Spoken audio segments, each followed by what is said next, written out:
From the campus of Yale University, this is Business Talk with Jim Campbell, syndicating across the country on the Business Talk Radio Network and coming to you from our flagship stations, Yale Radio, WYBC.com, and Connecticut. All talk and all business, 60 minutes of radio with leading figures from the world of business, along with the business of politics and sports. The Toxic Twins, what to do about the mortgage giants Fannie and Freddie. That'll be today on Business Talk with Jim Campbell. Bethany McLean has been on the show before to discuss her excellent book on the financial crash of '08, All the Devils Are Here, The Hidden History of the Financial Crisis. She's also co-author with another friend of this show, Peter Elkind, of one of the great business books ever, The Smartest Guys in the Room, The Amazing Rise and Scandalous Fall of Enron. Her new book, Shaky Ground, The Strange Saga of the U.S. Mortgage Giants. Welcome from Chicago, my hometown, and welcome back. Thanks for having me. As I was telling you before, it's the best book I've seen on taking what's an opaque Fannie and Freddie and then putting it into a sort of understandable way. So let's go right off the bat. Fannie and Freddie has been 7 years in a conservatorship, which seems like an oxymoron. Are they a house of cards even today? What's their status? So I don't think they're a house of cards today in the conventional sense. In other words, these two companies aren't on the brink of collapse and sinking the whole system. But what has happened when they were taken over by the government during the financial crisis, the promise was this was going to be temporary. We were going to figure out what to do with them. And instead, here we sit and nobody has figured out anything. The government also made a decision to confiscate all of their profits, and as a result of that, Fannie and Freddie have no capital. So were there to be a downturn in the housing market, they would have to draw from taxpayers again. And I think that would be a big political problem for all of us. And, you know, it's an esoteric topic in some ways, except it really isn't. Anybody who has a mortgage or ever thinks about getting a mortgage should care about Fannie and Freddie, because in the years since the crisis, they've supported some 80% of the U.S. mortgage market. Anybody who cares about the price of their home should care about the state of Fannie and Freddie, because how we finance homeownership determines the value of homes in many ways, and homes are still the largest asset for most Americans. And it's a big economic issue, even for people who think they don't care anything about homeownership, because housing-related activities are some 15 to 20% of GDP. So you cause some sort of huge wrinkle in this, and you have a problem. And you say, as you say in the book, we all have an intimate relationship with Fannie, and none of us really know it. Peter Wallison has a book out saying that Fannie and Freddie is sort of the underlying cause of the financial crash. Put in perspective, what is Fannie and Freddie's degree of responsibility for the collapse? I couldn't assign it to a number, and I have a lot of respect for the amount of work that Peter has done. Fannie and Freddie certainly played a role in the financial crisis. They began in the mid-2000s guaranteeing riskier loans than they had done previously, and they also bought large amounts of the toxic securities that Wall Street created, which is about one of the most perverse things they've ever done in their very perverse history. And that definitely made the crisis worse than it otherwise would have been. But to assign all the blame to them, you can see that it's wrong in multiple ways. Subprime lending, the worst sort of lending, started in the 1990s outside of Fannie and Freddie, and these companies sold their loans through Wall Street, and many of the executives from this first crop of subprime lenders went on to start the second wave that grew up in the 2000s. And they always did a kind of loan that Fannie and Freddie never did. The worst sort of loans, you know, the interest only, the floating rate loans, where you just stated your income. Fannie and Freddie never sunk quite that low, even at the worst. And you can see that in the relative default rates. Fannie and Freddie's default rates are on comparable mortgages are a fraction of what the Wall Street default rates are. Now, you know, the general story is that what happened was loans went to people that couldn't afford those kinds of houses, weren't going to be able to repay them, and you have some startling statistics on actually who was taking out these loans. Right. Well, I think one of the things that makes me so upset about the narrative of the financial crisis is it's become this referendum on homeownership. And that's in part due to Peter Wallison's work. It's become the narrative you'll hear from everybody is, oh, homeownership is a really bad idea. We shouldn't extend loans to lower income people because, look, this is what we get. We get a financial crisis. But that's actually not true at all. The the majority of the risky loans that were packaged into securities were actually loans that were used for refinancings, in particular cash-out refinancings, where you take out a bigger mortgage and you use the extra cash to pay down debt, to pay medical bills, perhaps to go on vacation, perhaps to remodel your house. And there's a startling study from the National Bureau of Economic Research that came out earlier this year that said that most of the worst loans that caused the majority of defaults were actually to upper-income people.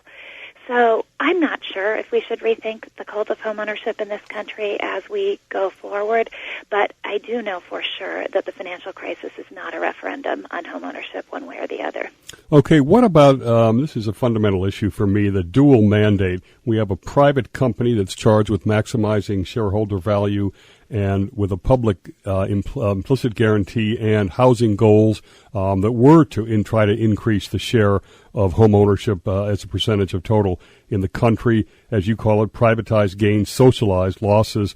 What about the dual mandate? You know, it's a big problem, except when you start thinking about how else you would want to structure it. And so if you get the government out of the market entirely, in truth, no one actually knows what would happen because Fannie Mae has been around since the aftermath of the Great Depression. So we don't know what our housing market would look like without Fannie and Freddie, and anybody who purports to know is just making projections. The general belief is that we would no longer have a 30-year fixed-rate mortgage, particularly for middle income, particularly for the middle class and the less wealthy. For the wealthy, probably it would continue. So it would be a very different mortgage market. So then if you say, okay, part of the belief in this country is that we want mortgage credit to be available to everybody, and we want or at least everybody who can afford it, and we want a 30-year fixed-rate mortgage available, then you need to keep a government backstop in the market. And then if you think, well, how do you structure a government backstop? Do you have it be nationalized? I personally think that's one step further than I'd like to go. Already you've seen the Obama administration use Fannie and Freddie as a tool to juice the economy. They boosted the fees that Fannie and Freddie charge homeowners in order to fund the payroll tax credit. And there was talk this spring of using Fannie and Freddie's profits to fund a highway infrastructure bill. I think that's dangerous. I don't like the idea of the government being able to have its thumb on a major lever of the economy in that fashion any more than they already do with a purportedly independent Federal Reserve. So that I think is I don't understand how you would want a nationalized version of this.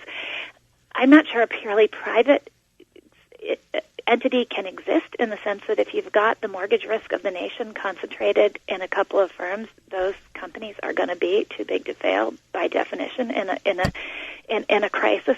At the end of the day, as ugly as that public-private structure is, I'm not sure we can do any better. At least I have yet to hear a solution that is better. Okay, we'll talk more detail about solutions. To step back for a second in our last couple of minutes here in the first segment, for people who don't know, explain what exactly Fannie and Freddie are and how they make their money. Yeah, it's a funny thing. You know, you mentioned the intimate relationship we have with them, and most of us do, but we don't even know they exist. They're part of the hidden machinery of our lives that you don't pay any attention to until it malfunctions, as it did during the financial crisis. What they do, so Fannie was created in the wake of the Great Depression as part of Roosevelt's efforts to create a better society. And the idea was if you had this company that would buy up the loans that primary lenders, banks, mortgage lenders made, then those primary lenders would have the money to go make more loans. And so that would increase the flow of mortgage credit. And that's exactly what Fannie did. Freddie came along later. They were, in effect, an insurance business. They buy the loan. They guarantee. For a long time, they owned the loan. Eventually, they began packaging it up into securities, which they sold to investors around the globe, with Fannie and Freddie guaranteeing that a homeowner would pay their interest and principal. So the buyers of the bond didn't have to worry about that. And I think it's funny, in this huge global system of ours, surely there would be people who would want to take a bet on Americans paying their mortgage. But it turns out, even in the best economic times we've had, big investors don't want credit risk. It's just too many variables to go through to try to figure out if thousands, hundreds of thousands of you and I's are going to pay our mortgages for 30 years. So the way the system works is by having Fannie and Freddie guarantee that risk so the investors don't have to think about that component of it. Business Talk with Jim Campbell. over the BizTalk Radio Network, over 300 stations around the country. You can go to biztalkradio.com to find the station nearest you to listen over the Internet and to access our podcast. Coming next, more on Fannie and Freddie.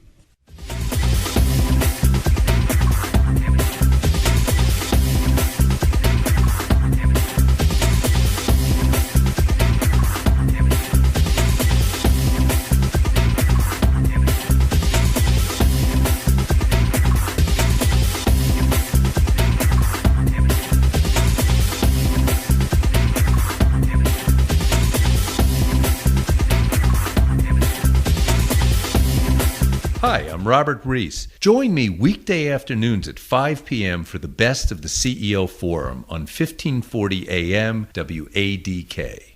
Would you like to host your own radio program or podcast? Park City Productions 06604 is a Bridgeport, Connecticut-based radio broadcast solutions company. Follow us on Instagram, like us on Facebook, and subscribe to our YouTube channel. That's Park City Productions 06604. Call us at 203-522-8801. And we're talking with an author of a new book on Fannie and Freddie, Bethany McLean. We just talked about Fannie and Freddie, a little bit of a history. I want to get now to the condition it's in now. And the government's put in $187 billion in the ultimate of too big to fail to keep them going, solvent. But interestingly, Fannie has paid back $231 billion, and we'll talk about the government taking 100% of their profits. But what are we now? We're over-reserved, undercapitalized, unloved? Where are we? Most definitely unloved. I think if there's one thing that almost everybody in official Washington can agree on, it's that Fannie and Freddie must die. The problem is nobody has any idea what to replace them with or how to kill them, so they kind of totter on in this zombie-like state. But yeah, it's a great irony because in the wake of the financial crisis, the cry has been more capital, more capital, more capital is going to save us. Let's make sure the banks have more capital. And yet at the very same time, you have these two institutions, Fannie Mae and Freddie Mac, which collectively are the biggest financial institution in the world with over $5 trillion of liabilities outstanding. And they have no capital because the government has made a decision to take all their profits, and they did turn profitable again, and use them to reducing the budget deficit. The 100% of profits, I mean, we normally feel that's a country like Castro's Cuba or someone that would actually expropriate all the profits. The bailout was designed to take 80%. What's your feeling on that? I don't see how it makes sense given the structure that the government imposed when it took Fannie and Freddie over. And what I mean by that is that the government left 20% of Fannie and Freddie securities outstanding, trading on an exchange, just like General Electric stock or Goldman Sachs stock or Apple stock trades on an exchange. And the government said at the time, the person in charge of overseeing Fannie and Freddie said, look, this stuff might have value someday. And so in the years after the financial crisis, a bunch of mainly hedge funds, but big investors began to do the work, and they said, wait, these companies are going to turn really profitable really soon. So they bought the shares. And then in the summer of 2012, the government changed the rules and said, actually, we're going to take 100% of the profits from now on. And I'm willing to cut the government a lot of slack over actions taken in the heat of the crisis. We can all rethink it, and we should rethink it and ask questions, but it was a crisis. There was no crisis in the summer of 2012, and I don't think there hasn't been a satisfactory explanation yet for why the government decided to do this. In my view, it has to be one way or the other. Either you shouldn't have left the stock outstanding and you should have taken 100% of the companies, and that would have been that. Or if you left the stock outstanding, then you and said it might have value one day, that you can't come along and change the rules a few years later. Now, in the position we're in now, are they actually guaranteeing a higher percentage of mortgages than they were before the crisis? And if housing were to collapse, stock market collapses, global collapse, I mean, is Fannie that much of an important potential ticker? Yes. So one of the funny things going back to the 1990s is people always used to say, well, what do Fannie and Freddie really do? Why do we really need them? Well, we actually saw what they do in the wake of the financial crisis, because if we hadn't had Fannie and Freddie, there would not have been a mortgage market in this country, and there still wouldn't be. Private capital, and there are a lot of reasons behind this, has totally deserted the mortgage market. And so if it weren't for Fannie and Freddie's willingness to take these mortgages from lenders and guarantee them, most people wouldn't be able to get a mortgage. So it's the dependence on them has actually never been higher, and the amount of securities they have outstanding, the amount of American mortgages they guarantee, hasn't shrunk at all as a result. If there were to be a total meltdown, Fannie and Freddie would declare huge losses again, and taxpayers would have to fund them because they have no capital. They should. They produce plenty of profits. They should actually have enough capital now to be able to withstand at least a moderate downturn. But because the government's been taking it all, they don't have any. You think we would learn something every now and then, but we don't seem to. You would think, right? Now, what a lot of people don't realize is the power of lobbying that they've had in Washington. I want you to talk about the accounting scandals that happened there, why they happened, and how it decapitated their management, which is the wording you use, which may have been part of the problem of not having the bench strength. But in any event, talk about their power. So that's one of the reasons that a number of people correctly grew to despise Fannie and Freddie, and particularly Fannie in the 1990s. They were a formidable political operation. Former Representative Jim Leach once described them as, and I'm going to paraphrase his words, but something along the most magnificent lobbying operation the world has ever seen. There's this great quote in my book from a former congressional aide who says, Fannie has this grandmotherly image, but it's anything but. They'll tie you up, decapitate you, chop your head off, and toss you in the Potomac. And that was, people were terrified of them, and people who got on the wrong side of Fannie have these scary stories about what the retaliation felt like. And so there's this argument that if you have a structure like this where there's sort of a handout in the form of a guarantee from the government, and then you have this company with close ties to home ownership, which has been a political goal in this country dating back to the 1800s, then you automatically have a problem, because what people call the housing industrial complex is just going to be so formidable in its lobbying operations that it's going to push for more and more and more until the whole thing inevitably goes bad. And you know what? There's some truth to that. I want to get your sense on this one. I was always bothered that the TARP money bailed out all the banks and didn't really seem to proportionally, or even very much at all, go to helping individuals get principal reduction. I always thought it was because Geithner was protecting the banks from more capital losses. Well, what's your explanation?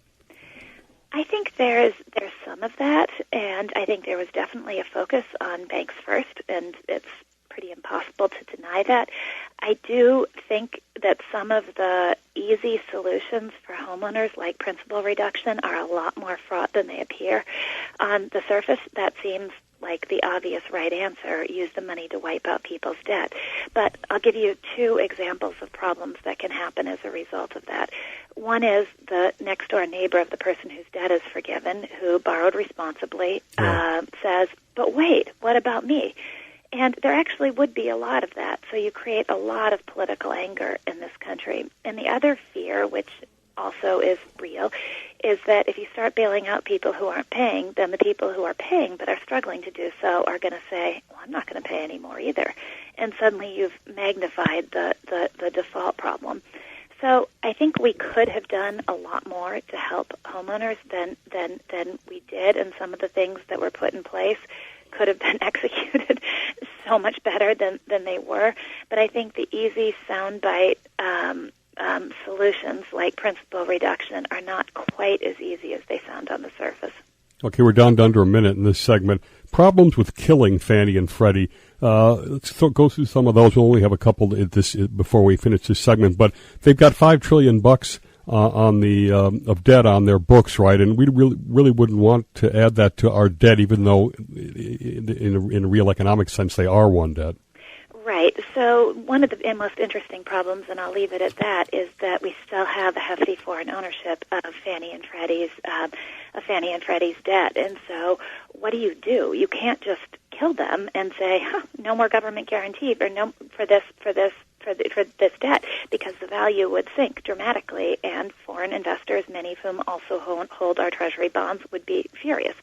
So when you start thinking about how you actually execute the killing of these companies, it becomes really complicated really quickly. All right, we'll be back. What to do with Fannie and Freddie.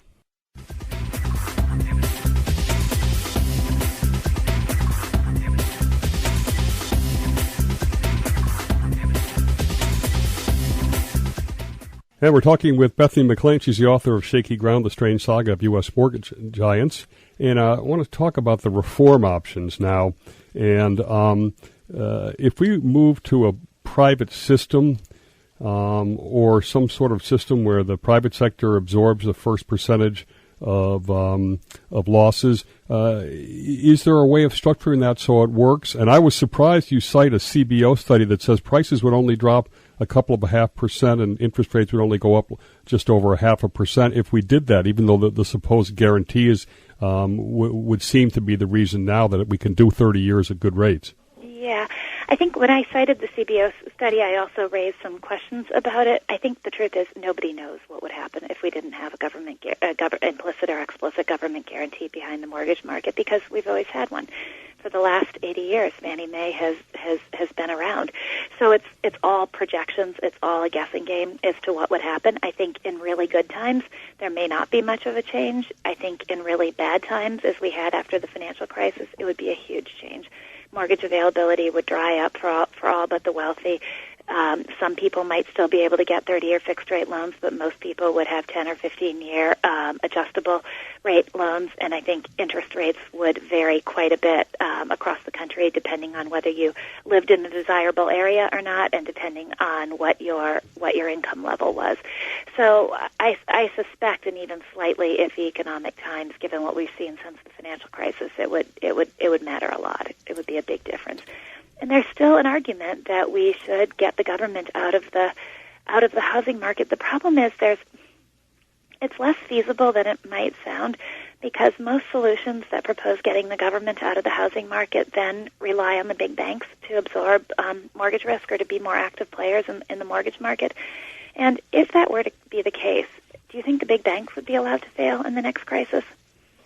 I don't think so. They weren't allowed to fail in the last crisis. We've supposedly fixed that with financial reform legislation.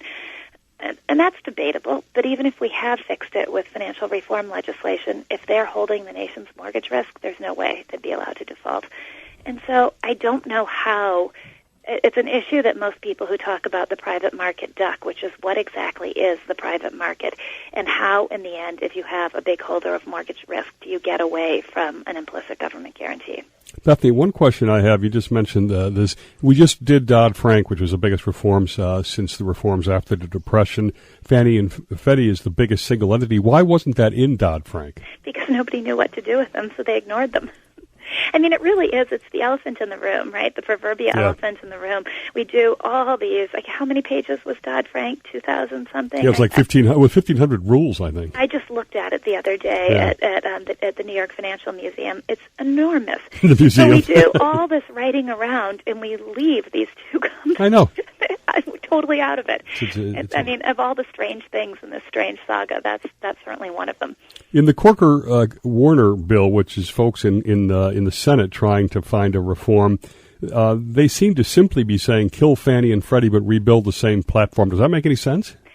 Well, they'd argue it's fundamentally different, and it is different in some ways, but in the core way of having a government guarantee behind the mortgage market, it's not any different. So, and there were the one big problem with the Corker-Warner setup was that it would rely more on the big banks. It would place them more front and center in the mortgage industry even than they are today. And again, to go back to that point, I don't see why in that case they would not be GSEs as well. If we put the private sector in a first loss position, could we essentially change Fannie and Freddie into reinsurance type entities? We could. Fannie and Freddie have a multifamily business where they finance basically apartment buildings, many of them affordable rental buildings, and that business operates with first loss private capital in front of it. There are actually a lot of things you can do with the existing Fannie and Freddie structure that make it smarter than it was in the run-up to the crisis. You can keep working on getting private capital in front of the Fannie and Freddie guarantee. You can regulate them like utilities with caps on their rate of return so that the incentive to chase profits isn't there. You can build in incentives that say when the market is going crazy and housing prices are shooting up and the private sector is lending like mad, you can build in incentives to have them pull back instead of push forward in order to keep their market share as they did in the run-up to the financial crisis. It wouldn't be perfect, but it at least with Fannie and Freddie, we know the problems with the business model. Interesting. I want to talk now about the investors for a second, in part because I unfortunately have made a little investment in Fairhome. Bruce Berkowitz being one of the guys that is going after and trying to sue the government for expropriating 100% of the profits. It seemed very politically naive, even though economically good value what they're doing. Could you explain it a little bit, and how do you see it playing out? One of my favorite lines in the book actually comes from a former Fannie executive who says about the government's decision to take all of Fannie and Freddie's profits. He says this: "Well, it seems like an un-American thing to do, but then again, there are some who would argue that Fannie and Freddie are un-American to begin with." And I think that about sums it up. You would think in this day and age that Wall Street and Washington would get each other, but they actually still don't. So the investors, Fairhome among them, and a lot of smart hedge funds looked at this and said, well, these are like normal companies. They're going to turn really profitable again. Yes, there are problems, but what do we do with a company when there's been a problem? Well, we restructure it. We figure out what makes sense, and we restructure it, and we put it back. And they just didn't understand the immense amount of political hatred toward these two companies. And I think they were naive in that respect. Maybe rightly so. They paid attention to what the law said, to what the Fannie and Freddie's regulator said about there still being value in these securities when they were taken over. The government, on the other hand, says, don't you understand? We only left these securities outstanding because we had to. We effectively nationalized them. You should have known that, and you should have known that we weren't ever going to let them come back to life, and it's your problem for investing in them. And so there's this real kind of cultural gap between the two. Will value win out in the end, and my investment in Fairhome will be good, or you think they're sunk? On that, I have no idea. I have reluctantly come to the idea that I think we should allow Fannie and Freddie to recapitalize and put a heavily reformed version of them back out there. And it's because, at least in the alternatives I've seen so far, it's a little bit akin to Winston Churchill's famous line about democracy. Yes. The worst possible system with the possible exception of everything else that's ever been proposed. And I caveat that by saying that maybe I'll hear an idea or somebody will come forward with one and I'll say, oh, why didn't that's it. All right. Let me ask you this. It would seem like if there'd be a win-win-win if the government IPO'd and put the companies back into the market, right? You say it'd be the biggest IPO in history, which means the investors that the hedge funds, et cetera, would obviously be happy, and the 30-year mortgage would stay in place for the consumers to be happy. Why wouldn't those all be good goals? The most obvious solution is also the most politically unpalatable one. So there has been this widespread belief among both Democrats and Republicans, even among Fannie and Freddie's former most ardent supporters like Barney Frank, that Fannie and Freddie must die. These institutions have to be abolished. There's just such political hatred of them that the most obvious solution is also totally politically unpalatable. Even in the sense of hundreds of billions of dollars possibly going into the government's coffers from selling this asset? You would think, right, that would be a fairly convincing fairly convincing reason to do it. But it's the government. Okay. It's the government. All right, I want to talk now what you call using the word fixer up it, which is where you come around to realizing there's got to be some ongoing role. I want to go through some of these things with you. Higher capital levels. Right now they have no capital. Their leverage is 340 to 1, which makes the financial crash look conservative. What should that be? Where should that be? At what level? Well, one of the interesting things is Fannie was effectively in two businesses. They got into two businesses. One was this classic insurance business in which they guaranteed the payments on homeowners' mortgages, the interest and principal payments. The other was this business where they started to buy the mortgages they guaranteed and buy some of Wall Street's products, put them on their own books, and then basically make money on the spread between what they earned on those investments and their low cost of funds thanks to this implicit backing of the government. And that latter business is one that really helped create a lot of the hatred of them because it looked like they'd kind of found a way to milk the government for free money. But if you strip away that business and you put Fannie and Freddie just in the business of principal and interest on mortgages, their capital needs, they actually would have made it through the financial crisis without a problem, with even the very low levels of capital that they had going into it, which was about 2.5% of overall assets. I don't think there's anybody who would permit that going forward, despite the analysis I just gave you. But the capital doesn't have to be 20% or 10%. All right, we're talking with Bethany McLean about the U.S. mortgage giants, Fannie and Freddie. All right, we'll be back. From Philly to Fresno, Brooklyn to Boston, Data Cable Superstars has the best prices on installation of Cat 5 and Cat 6 wiring for cameras, computers, phone, and data, specializing in off-peak installs as to not interrupt your workflow. If this is an I need it done yesterday situation, then it's time to call Data Cable Superstars at 203-942-1427 or go to datacablesuperstars.com. That's Data Cable Superstars, all one word, .com. Data Cable Superstars, where estimates and big ideas are always free.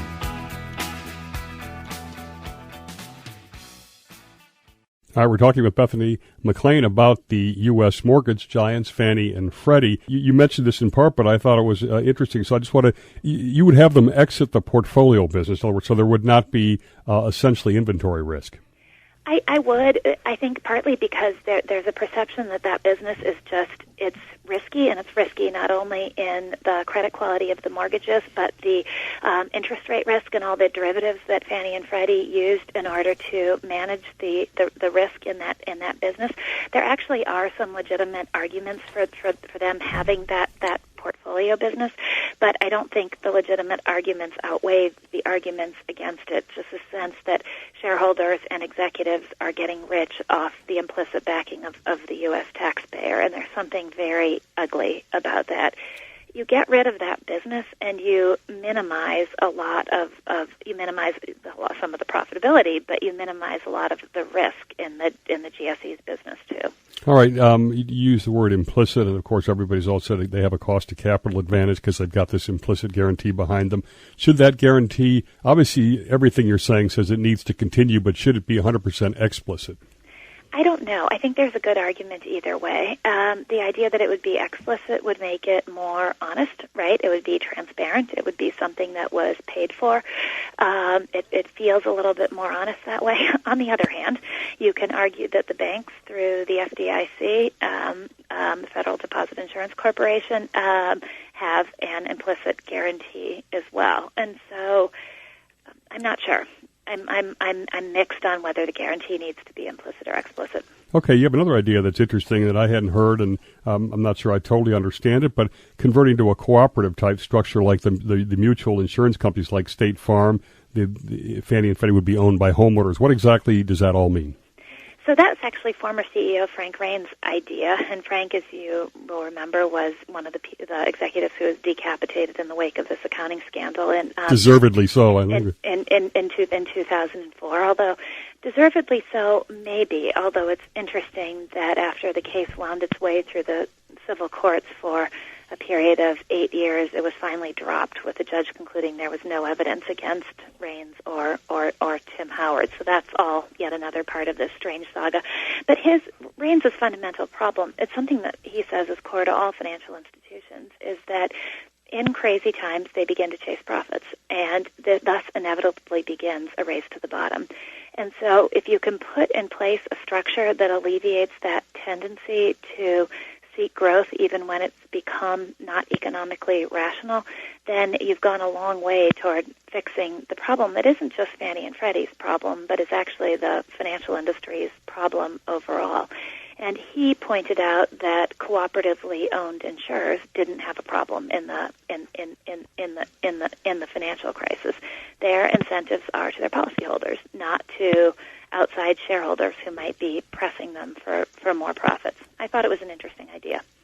What about ideas like that their focus should be on first-time home buyers, or at least not on pure refis or second homes and things like that, which it gets closer to the goal issues. It's so that to me is such an obvious thing that if we're going to have a government presence in the market, it should be oriented toward homeownership, not toward refis, and particularly not toward cash-out refinancings. But I think it's actually a little bit of a hidden political scandal that many of the politicians knew all along that what the subprime lenders were doing was creating credit, that they weren't creating home ownership. But politicians obviously like it when the economy appears to be doing well, and creating credit gives you the illusion, until it all comes crashing down, that the economy is doing well. And I'm not sure anybody has the appetite to curtail that, because when I bring it up, people look at me like I've sprouted horns. And it feels like such an obvious thing to me that there should be mechanisms in a Fannie and Freddie backed loan that prevent cash out refis. But it seems like a political non-starter, and I'm not quite sure why. It's almost depressing. It's really depressing. Now administration and has been pushing for, again, lower underwriting, or down payment, I should say, which leads to lower underwriting standards from 5% to 3%. That's a 40% decline.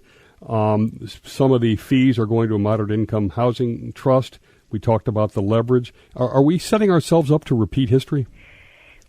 I think thus far the quality of the mortgages that Fannie and Freddie have guaranteed are on the whole so good that I don't think we'll see a repeat of history anytime soon. What disturbs me about what's happening is that it is a political decision. It's not one in which managers with an eye to the bottom line are having any voice in making. And as conflicted as that dual structure can be, as we talked about, I think you want there to be some outside accountability, because otherwise you have politicians trying to make special interest groups happy by using these companies that affect all of us and affect our economy in ways that may not be financially sound.